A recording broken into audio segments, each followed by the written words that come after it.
Salamlar hər kəsə. 2012-ci ilin qəbuluna düşmüş sualların izahına baxmış oluruq. 51-ci sualdan etibarən başlayaq. Kitab səhifəsindən skanerlə kompüterə keçirilməsi nəticəsində alınan təsvirin hansı qrafika növünə aid olduğunu müəyyən edin. Dostlar, biz deyirdik ki, skaner vasitəsilə kağızdakı bir yazılar olsun və yaxud da məlumatlar olsun, onu kompüterə daxil etmək istəyəndə bu raster faylı şəklində yadda saxlanılmış olur. Və raster faylı şəklində yadda saxlanıldı və bu faylların uzantısı da olacaq tif, qeyd eləyək bunlar da yaddan çıxmasın. Və bir də dostlar .pcx. Bunlar da əzbərimizdə qalsın. Gəlirik növbətiyə. Aşağıdakı cümlənin mətn redaktöründə yazıldığını nəzərə alaraq onda olan bitlər sayını müəyyən edin. Fikirversiz əlifbadan danışmır. Biz bilirik ki, mətnin həcmini tapanda əgər əlifbadan danışmırsa, standart olaraq biz ASCII götürürük. ASCII-də də bir simvolun həcmi 1 bayt olur.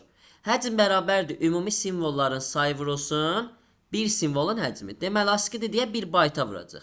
Bəs ümumi simvolların sayı nə qədərdir? Simvolları sayaq. 1, ulduzu sayırıq 2, 3, 4, 5, 6, 7, 8, 9, 10, 11, 12, 13, 14, 15, 16, 17, 18.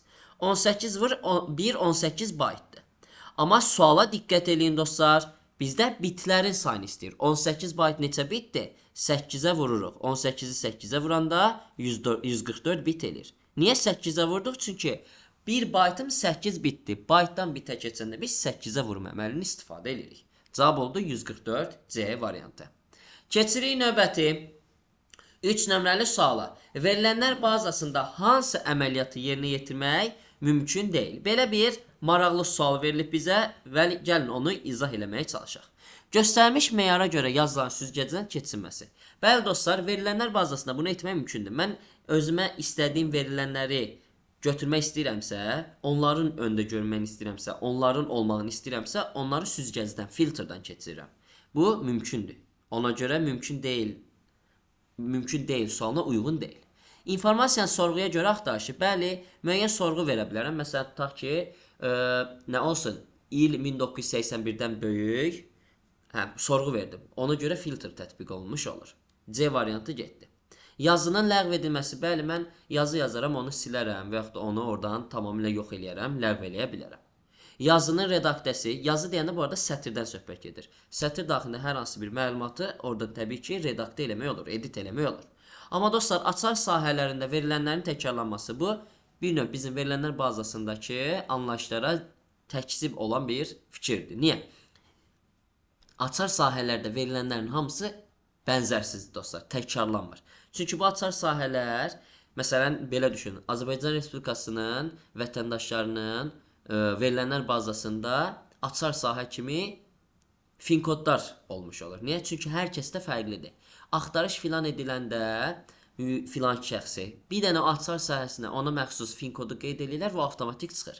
Bir növ işini həm sürətləndirmək, həm də əlaqələndirmək üçün rahat olur. Cavab kimi ona görə B variantı götürürük. Təkrarlanması bir növ mümkün deyil. Təkrarlanmamalıdır.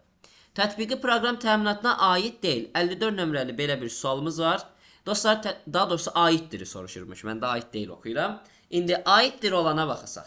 Avtomatlaşdırılmış layihə sistemləri, CAD sistemləri dostlar aiddir. Expert sistemləri aiddir. Bunlar bizim tətbiqiyə aid olan hissələrdir. Maqnit disklərə xidmət proqramları dostlar adı üzərində xidmət servis proqramlarıdır, sistemə aiddir. Sistemin bərpası dostlar adı üzərində sistem. Sistemin bərpası deyəndə biz ümumi olaraq elə servis proqramına sistem təminatını götürmüş oluruq. 3-4 aid deyil, 1-2 aiddir. Cavab kimi 54-də B variantını qeyd eləmiş oluruq. Gəlirik 55 nömrəli suala. 3w postbox @box.az elektron poçt ünvanı verilib. Bu elektron ünvandakı istifadəçi adını müəyyən edin. İndi dostlar, yadda saxlayın. Elektron poçtda istifadəçi adı hissəsi, baxın, ətə qədər olan hissədir. Ətə qədər olan hissə bizdə bir növ istifadəçi adı sayılmış olur. Ətə qədər olan hissə elə cavabımızdır. Deməli, burada ardıcılıq nədir? İstifadəçi adı, bu nə ilə düşün ki odur? İstifadəçi adı. Sonra ət işarəsi gəlir, qovşaq. Sonra gəlir dostlar, alt domen, ən sonda da əsas domen. Bu şəkildə əsas domen deyəndə birinci səviyyəli domen deyək buna. Birinci səviyyəli domen. Yəni bu şəkildə gəlmiş olur. İndi birinci səviyyəli domen. Burada indi bizdə sadəcə istifadəçi adı var. Bizdən zaten onu soruşur. A variantı. Box olacaq bir növ qovşaq. Az da olacaq birinci səviyyəli domen, milli domen. Cavab kimi A variantını götürürük 55 3-ü. İndi gəlirik 56-ya. İkili say sistemində yazılmış aşağıdakı ədədlərdən hansı 35 ədədinə bərabərdir? 35-i biz ikili say sisteminə çevirmək istəyəndə təbii ki, sadə düşünməliyik. 35-i ikili say sisteminə çevirməyin iki yolu var. 2-yə bölə-bölə gedirəm. 35-i 2-yə böləndə dostlar düşür. Bunun rəngini dəyişim. Düşür 17 dəfə. 17 vur 2, 34 qalıq 1. 17-ni 2-yə böləndə düşəcək dostlar 8 dəfə. 16 qalıq 1. 8-i 2-yə böləndə düşür 4 dəfə. Qalıq 0. 4-ü 2-yə böləndə düşür 2 dəfə. Qalıq 0. 2-ni də 2-yə böləndə düşür 1 dəfə. Qalıq 0. Gerdən oxuyanda 1, 3 dənə 0, sonra da 2 dənə 1. 1, 0, 0, 0, 1, 1 şəklində. Cavab olur Y. Və yaxud da bunu dediyi necə çevirə bilərik? 2-nin qüvvətlərinə parçalayaraq dostlar bir də. 2-nin qüvvətlərinə parçalayanda 35 bilirəm ki, 32 üstə gəl 3 deməkdir. 3-ü də parçalasam 2 plus 1-dir. 2 üstü 5 plus 2 üstü 1 plus 2 üstü 0-dır. Ən böyük qüvvət olur bizim indeksin başlama nöqtəsi. 5, 4, 3, 2, 1, 0. 2 üstü 5, 5-i görürəm 1 yazdım. 2 üstü 1, 1-i görürəm 1 yazdım. 2 üstü 0, 0-ı görürəm 1 yazdım. Digərlərini görmürəm deyə sıfırları qeyd edirəm. Y variantı çıxmış olur. Kontekst menünün format sisteminin köməyi ilə aşağıdakılardan hansı əməliyyatı yerinə yetirmək olmaz? Excel ilə əlaqəli bir sualdır. Sərhəd xəttinin tipini seçmək, sərhəd çərçivəsinin formasını dəyişmək olsun, nə bilim istiqaməti dəyişdirmək olsun, bucaq altında çevirmək olsun, fonunu dəyişmək olsun. Bunlar hamısı formatın içindədir dostlar. Biraz da indi göstərəcəm onlarda. Amma oyuğa düstur daxil eləmək oradan deyil. Ümumiyyətlə oyuğa düstur daxil eləmək elə öz tərkiblə bərabər yazıdan da eləmək olur.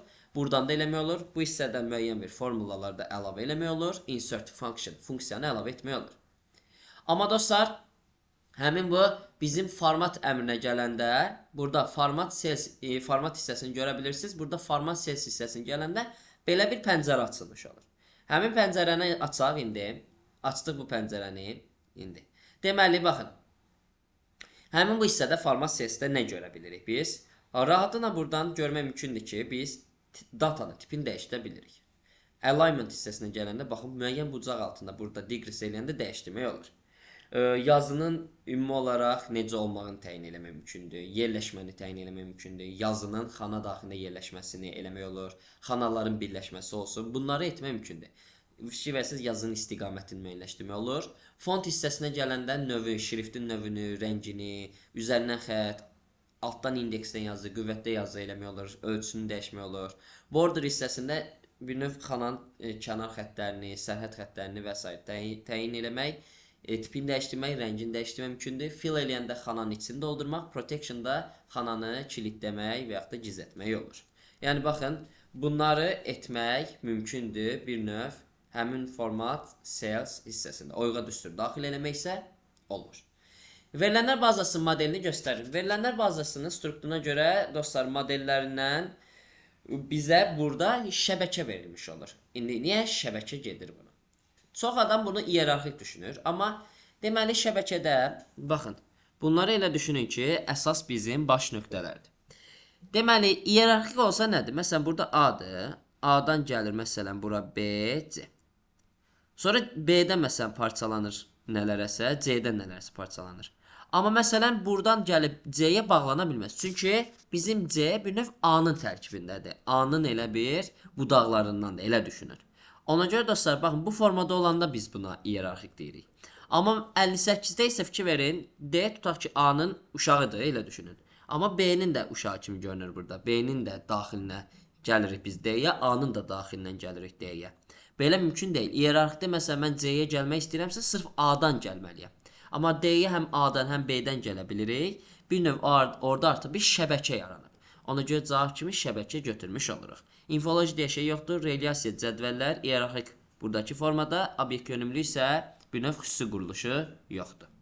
59 nömrəli suala keçid eləmiş oluruq. 59 nömrəli sual da maraqlı və rahat suallardan biridir. Ona görə müəyyənləşdirməyə çalışaq. MS Word mətn redaktorunda aşağıdakı mətn yığılıb. Deyir ki, insert tables, table, convert text to table əmrini yeni etməsindən sonra ikinci sütunda nə olar? Ayrıcı simvol nöqtə vergüldür. Yadda saxlayın, nöqtə vergülər ayrıcı simvoldur. Sütunları, xanaları bir-birindən ayırmaq üçün istifadə edilir. Biz indi burada ayrıcı simvolun elə köməyi ilə cavabı tapacaq. Nöqtə vergül, ilk nöqtə vergüllərin sol tərəfi, ilk nöqtə vergülləri baxın belə ayıram. İlk nöqtə vergüllərin sol tərəfi olacaq bizim birinci sütun. Demək, birinci sütunda şəhər, Bakı, Sumqayıt, Gəncədir. İkinci nöqtə vergüllərə gəlirəm. Bax, ikinci nöqtə vergüllərə gəlirəm. İkinci nöqtə vergüllərin sol tərəfi olacaq ikinci sütun. Baxın, malın adı burada arasında heç nə yoxdur. Boşluq, stul, mart olmalıdır. Və ikincini istəyir də elə. Malın adı boşluq, stul, mart. Malın adı boşluq, stul, mart da D variantında özünü göstərir. Deməli, cavab kimi D-ni götürürük. Amma mən indi buna baxmaq istəyirəm. Həqiqətən elədir ya yox. Gəlirəm o səbəbdən bu yazını bir dənə seçirəm buradan. Bir dənə həmin bu yazıları, rəngləri silək. Rahat yazaq deyə. Məsələn, bunu seçirəm. Seçdikdən sonra dostlar, insertdə gəlirəm table'da. Burada convert text to table var. Bunu basıram. Ayrıcı simvol kimi də həmin o nöqtə vergülü qoyuram. OK basanda baxın. Malın adı boşluq stul mart. Malın adı boşluq stul mart oldu. Cavab kimi D variantı götürürük. 60-a gəldik. Əməliyyat sisteminin yüklənməsini təmin edən fərdi kompüterin daimi yaddaşında yerləşən proqramlar toplusu. Biz bilirik ki, əməliyyat sisteminin yüklənməsini təmin edən, qurğuları yoxlayan, daimi yaddaşda yerləşən proqramımız BIOS-dur. Kompüter ilk işə düşəndə də BIOS işə düşür. Ona görə cavab kimi BIOS-u götürürük. Register proqram deyil, qurğudur. XMOS proqram deyil, qurğudur. Driver proqramdır. Xarici qurğuların işini idarə eləyir. Prosesor dostlar, proqram deyil, qurğudur deyək. 60-dan sonra gəlirik 61 nömrəli suala. Şəkildə təsvir olunan vəziyyətdə mouse'un sol düyməsini buraxsaq nə baş verir? Dostlar, baxın, 3-cü slaydı seçirsən, götürürsən bunu mouse vasitəsilə sürüşdürürsən bura. Bu mouse vasitəsilə bura sürüşdürəndə bu yerin dəyişir. Slide 1, slide 2, 3 bax gəldi 4-ün arxasına. Ona görə 4 gəlir, sonra 3 gəlir, sonra da elə normal 5, 6 gəlmiş olur. Fikir versəz, bir də slide 3 və slide 4-ün yerləri dəyişdi. Cavab kimi B olur. İndi bunu yoxlamaq üçün təbii ki, gəlirəm PowerPoint-a. PowerPoint-a açırıq. Bunları əyani də göstərək ki, rahat yadımızda qalsın. Məsələn, hazır bir dənəsinin üzərində işləyək. İndi gəlsin açılar inşallah. Hazır bir dənəsinin üzərində işləyirəm. Create eləyirəm. İndi baxın, bu birinci, bu da ikincidir. Bir dənə bunun kopyasından yaradıram. Biraz fərqli olsun deyə bunu məsələn köçürürəm bu tərəfə. Görüntülərini də dəyişdirmək olsun deyə. İndi bir dənə də bundan dördüncü yaradıram. Bir dənə də beşinci yaradıram. Baxın, slide 3-ü tutub, gətirib 4 ilə 5-in arasında oradakı kimi salsam. Fikir versəz, 4 qalxdı yuxarıya, 3 gəldi aşağıya. Yəni slide 3 ilə 4-ün yeri dəyişmiş oldu. Cavab kimi ona görə B variantını götürdük. Keçirik 62-yə. D1 oyğunda yazılan düsturu D2, D3 və D4 oyğularına köçürdükdə D5 oyğunda alınan qiymət neçə olacaq? Dostlar, baxıram ki, D1 oyğunda yazılan düstur minimum A1, C1-dir. Biz D1-dən D2-yə, D3-ə, D4-ə və D4-ə aparmış olacaq. Fikir versəz, sütun dəyişmir. Baxın, bizim funksiyanın düsturun içində nisbi ünvan verilib. Diapazon nisbi ünvanlardan təşkil olunur. Deməli, nisbi olduğuna görə biz bilirik ki, nisbi ünvanda xana necə dəyişirsə, düstur da o şəkildə dəyişməlidir. İndi D1-dən D2-yə gələndə baxıram, sütun dəyişmir. Ona görə bərabərdir minimum, sütunlar yerində sabit qalacaq. Bəs rəqəmlər necə dəyişəcək? Baxıram ki, 1 vayda artıb 2 olub. İndi buradakı A1, C1 də 1 vayda artacaq, hər ikisi olacaq 2, A2, C2. D3-ə keçəndə dostlar, minimum, yenə hərflər dəyişməyəcək. Amma ədədlər 1-dən 3-ə 2 vayda artıb. 2 vayda artıb deyə 1 plus 2, 3 olacaq. A3, C3. 4-də də eyni məsələdir. Hərflər dəyişməyəcək, amma ədədlər 1-dən 4-ə 3 vayda artıb. D1-dən D4-ə. Burada da indi A1, C1 olacaq A4, C4 şəklində. İndi diapazon verib. Minimum A1, C1 bu hissədir. Baxıram ki, 4-ə uyğun gəlir. Yazıram 4. Hətta rəngini dəyişirəm bunları, bununla göstərəcəm. Yazıram 4. A2, C2. A2, C2 bu diapazondur. Burada minimum 5-dir. A3, C3. Baxıram ki, bu diapazondur. Minimum 1-dir. və A4-C4 bu diapazonda minimum 2-dir. 4, 5, 1, 2 samın vəzifəsi nədir? Toplamaqdır diapazonu. 4, 5, 1, 2 toplananda C variantı 12-ni vermiş olur. Gəlirəm 63-ə. Kompüterin xarici yaddaşında informasiyanın fayllar şəklində saxlanması və onlarla iş sistemi necə adlanır? Baxın, elə özü üzərində deyir ki, fayllar şəklində saxlanması və onlarla iş sistemi. Fayl sistemi deməkdir zaten bu.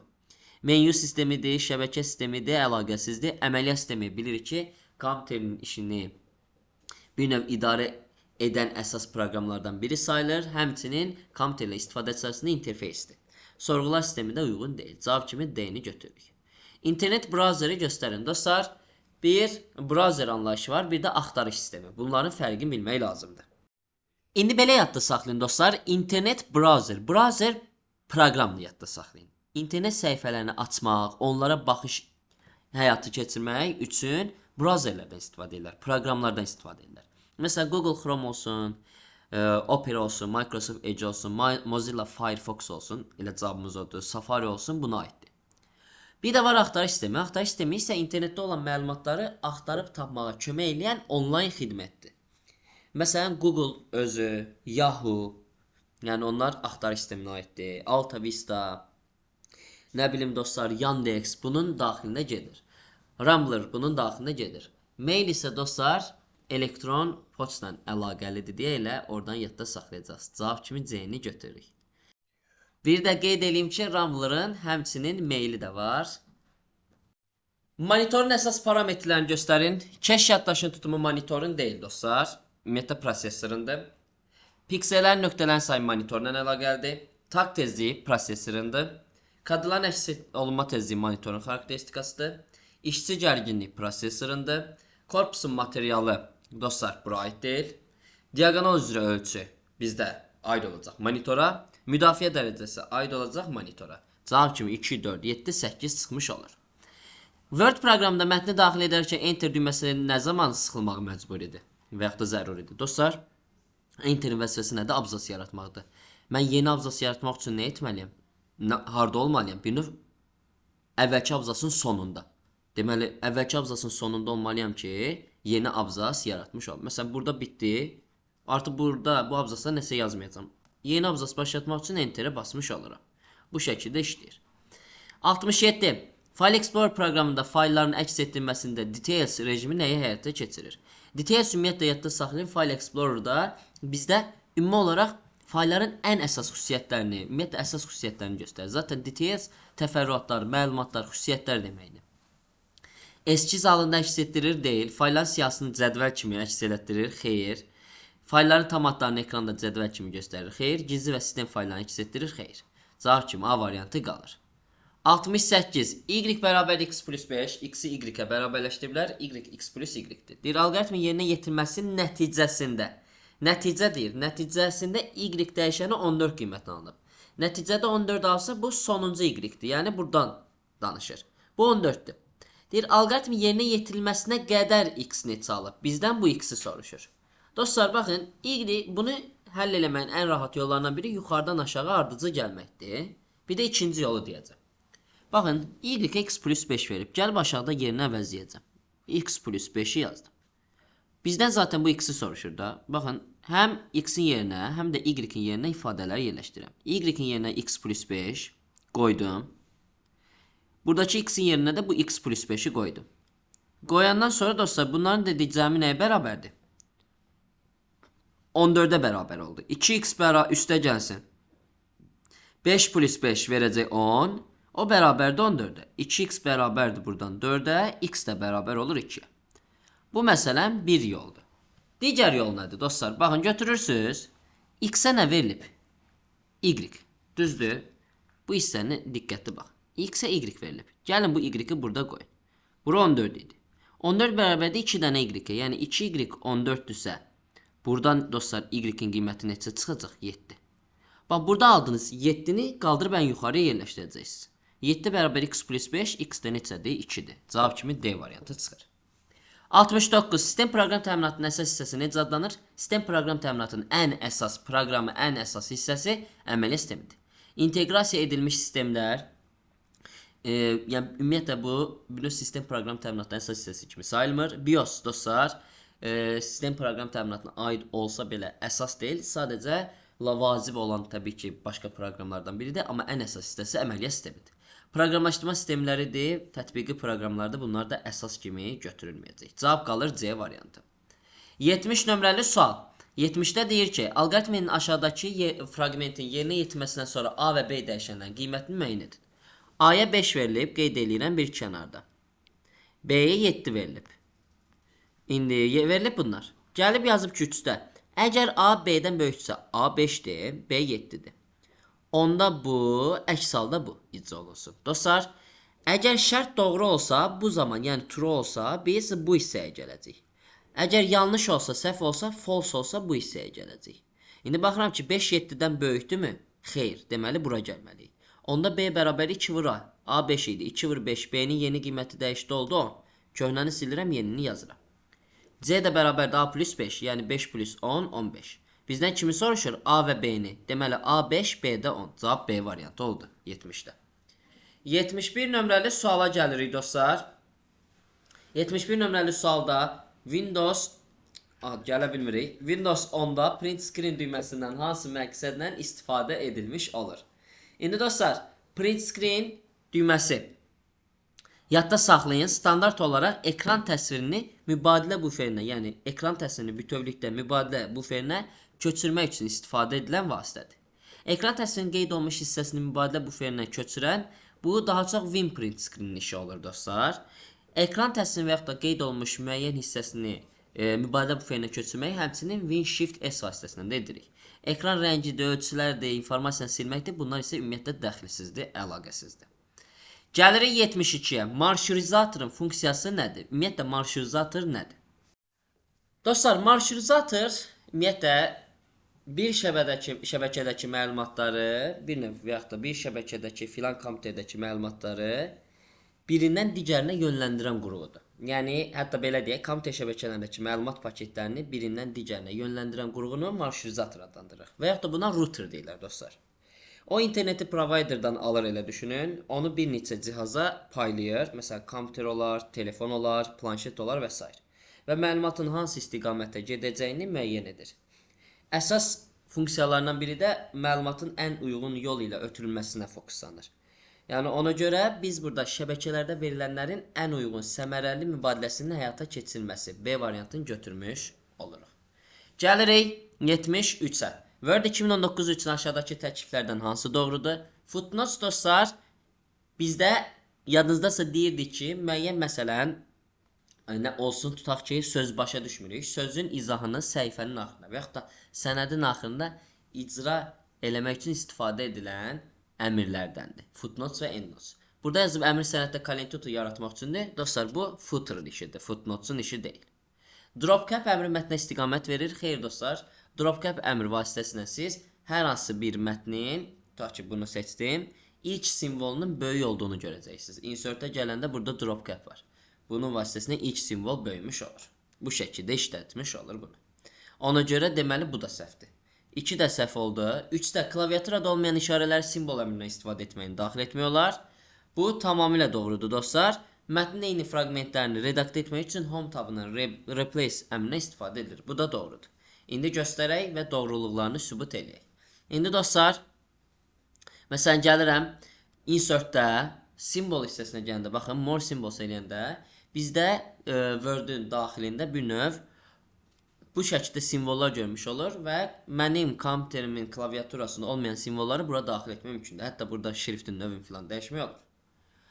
Bir də 3, yəni ona görə doğrudur. 4-də də deyir ki, eyni fraqmentlərini redaktə etmək üçün home-dan replace-dən icra olunur. Məsələn, home-a gəlirəm, replace-ə gələndə dostlar, bura mən istəyirəm ki, tutaq ki, nə olsun? Tab sözü olsun. Tab sözünü dəyişdirsin, eləsin, tutaq ki, RAM. Məsələn, tab sözünü burada görürük. Replace all eləyəndə bütün tablar oldu RAM. Fikir versiniz, RAM-ının oldu. Yəni bu şəkildə həqiqətən icra eləmiş olur, redaktə eləmiş olur. Qaytaraq əvvəlki vəziyyətinə. Cavab olur ona görə 3 və 4, yəni Y variantı. Keçirik növbəti sualımıza. Növbəti sualımız 74. PowerPoint proqramının səhifələri necə adlanır? Biz bilirik ki, PowerPoint-də Hər bir obyekti, hər bir işimizi slaytlar üzərində görürük. Təqdimatımızın slaytları olur. Kitab ümumiyyətlə Excel-ə aiddir. Vərəq həmin o Excel-dəki kitabın bir növ səhifələrdir, elə düşünün. Obyekt və albomda doğru deyil. 75. Columns dostlar sütunlar deməkdir. Zaten burada da yazıb diapazondakı sütunların sayı. Funksiyasının yerinə yetirməsindən sonra cavab neçə olacaqdır? Deməli biz burada sütunların sayını yazmalıyıq. Sütunların sayı dostlar hərflərdir. A-dan F-ə kimi ingilis hərfləri A, B, C, D, Y, F 6 dənədir. Cavab olur 6. Sətr soruşsaydı 1-dən 5-ə kimi böyükdən balacanı çıxıb üzərinə 1 gələcəkdi. Bu verəcəkdi sətirlərin sayını 5-i. Ümumi xana sayını soruşsaydı sütunla sətri bir-birinə vurmalıydıq. Sütun vurulsun sətr verir bizə xana sayını. 6 vurulsun 5, 30 dənə xanamız var. Cavab olacaqdı onda 30. Amma bizdən sütun soruşur deyə 6 kimi götürürük. Belə dostlar, ümid edirəm ki bu video sizin üçün faydalı oldu. Növbəti videolarda görüşmək ümidilə Allahmanla. Uğurlar hər birinizə.